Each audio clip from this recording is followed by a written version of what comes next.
कोई कहता है कि यह संगठन तो केवल हिंदू की बात करता है, तो कोई कहता है कि यह संगठन मुस्लिमों के खिलाफ है, तो कोई तो यहां तक कह देता है कि यह संगठन भारत के ही खिलाफ है। जी हां, आप सही समझ रहे हैं। हम बात करें संसार के सबसे बड़े स्वयंसेवी संगठन यानी आरएसएस की।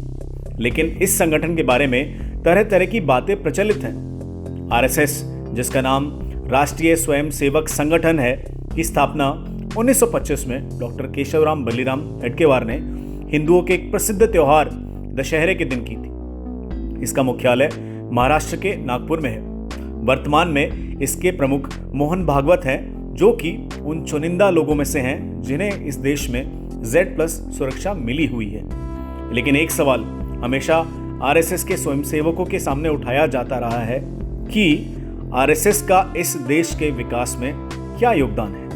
उन 5 कार्यों की बात करें जिनके आधार पर आप तय करते हैं कि आखिर आरएसएस की सच्चाई क्या है। कश्मीरी सीमा पर निगरानी।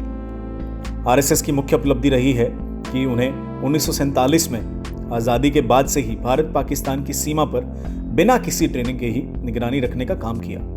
आश्चर्य की बात तो यह है कि यह काम उस समय न तो भारत के प्रधानमंत्री नेहरू कर रहे थे और न ही स्वतंत्र कश्मीर के राजा हरि सिंह। लेकिन आरएसएस के स्वयंसेवक इसके बावजूद सीमा पर मुस्तैदी से जमे रहे और जब जब पाकिस्तानी सेना के जवानों ने सीमा लांघने की कोशिश की तो आरएसएस के स्वयंसेवकों ने न जमकर लोहा लिया, बल्कि भारतीय सैनिकों के साथ कई ने तो भारत मां की सीमा की रखवाली करते हुए अपने प्राण तक न्यौछावर कर दिए। केवल यही नहीं, जब भारत पाकिस्तान के विभाजन से दंगे भड़के और उस समय नेहरू सरकार को कुछ नहीं सूझ रहा था, तो ऐसे में आरएसएस ने ही पहल करते हुए पाकिस्तान से आए जान बचाकर भागे हुए शरणार्थियों के लिए देश में 3000 से ज्यादा राहत शिविर लगाए। इन शरणार्थियों में न केवल हिंदू थे बल्कि मुस्लिम भी थे। 1962 का भारत चीन युद्ध। 1962 का जिक्र आते ही हमारे चेहरे के सामने भारत चीन युद्ध आ जाता है, जिसमें भारत की पराजय हुई थी। लेकिन इस युद्ध में आरएसएस के स्वयंसेवक भारतीय सेना की सहायता के लिए देश भर से जिस प्रकार से सीमा पर पहुंचे थे, उसे पूरे देश में सराहा गया था। वहां गए स्वयंसेवकों ने उस समय सैनिक मार्गों की सुरक्षा, प्रशासन की सहायता सामग्री को जरूरतमंदों तक पहुंचाने आदि में विशेष सहायता की थी।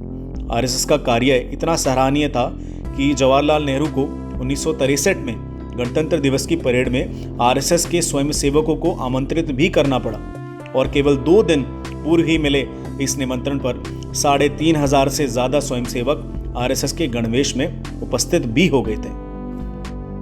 कश्मीर विलय में भूमिका।